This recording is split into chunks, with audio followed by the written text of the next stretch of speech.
jamais la Guadeloupe, jamais la Martinique, jamais la Dominique n'avait connu un ouragan d'une telle intensité. Un ouragan hier soir, quand vous vous êtes couché, cet ouragan était de niveau 3. Et dans la nuit, il a fortement gagné en puissance pour devenir ce matin un ouragan de catégorie 5 sur une échelle de 5. Mathias Tesson, vous êtes en direct de Pointe-à-Pitre. Il est minuit et demi à Pointe-à-Pitre. Quelle est la situation à l'heure où l'on parle ?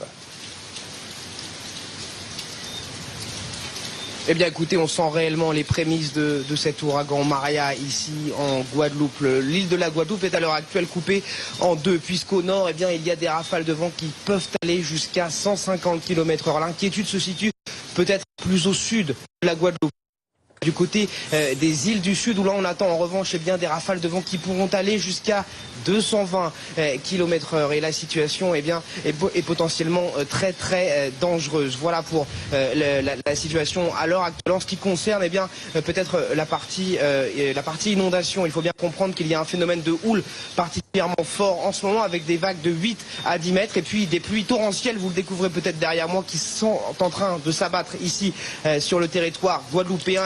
À l'issue de cet épisode météorologique particulièrement compliqué, cet ouragan force 5, ce niveau violet, eh bien, il pourrait y avoir des inondations, puisque ce sont près de 400 mm de pluie qui pourraient s'abattre ici, en Guadeloupe.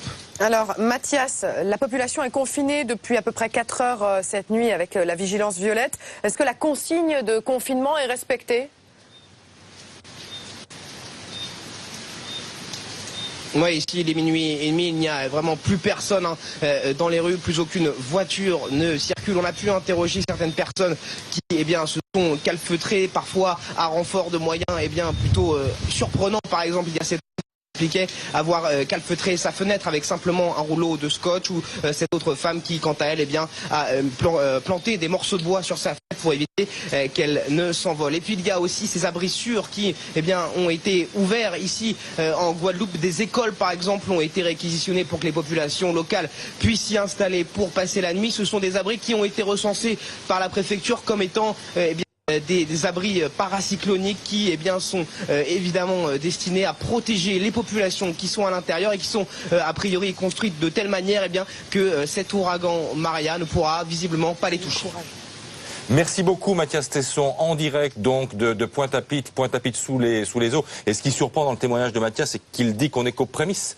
Autrement dit, la situation sera autrement plus compliquée dans les heures qui viennent. Mathias faisait allusion aux deux îles qui se trouvent au sud effectivement de la Guadeloupe, en l'occurrence Marie-Galante et les Saintes, deux îles qui sont effectivement dans la